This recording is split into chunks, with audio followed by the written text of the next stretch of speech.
tarım dikim işleri var. İlan. Orman İşletme Müdürlüğü'nden duyuru. Fidan dağıtımı ve dikimi işi yaptırılacaktır. Çalışacakların muhtarlığa başvurması gerekmektedir. Katranlı köy halkına duyurulur.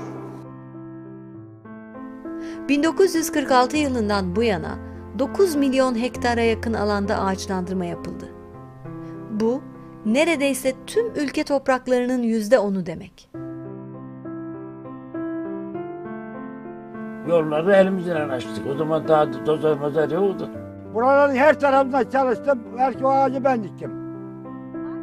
Her birimiz günlük yaşamımızda tükettiğimiz kağıt, kalem, mobilya, yakacak gibi ihtiyaçlarımız için yılda 7 ağacın kesilmesine sebep oluyoruz.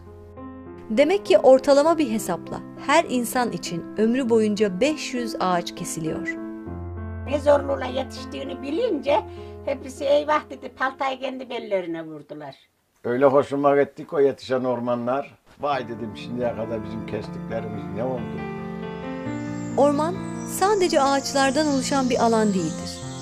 Ağaçlar, otsu ve odunsu değişik bitkiler, hayvanlar, mikroorganizmalar, hava, toprak ve suyun bir arada oluşturduğu bir yaşam birliği, kendine özgü bir ekosistem, olağanüstü bir canlı organizmadır.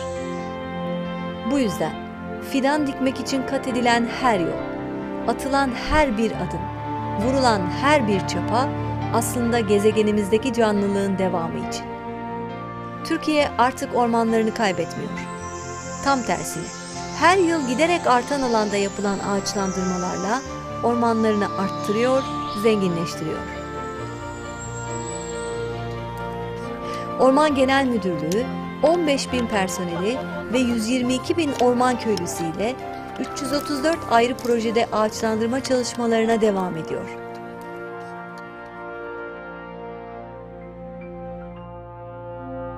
Orman yoksa biz de yokuz.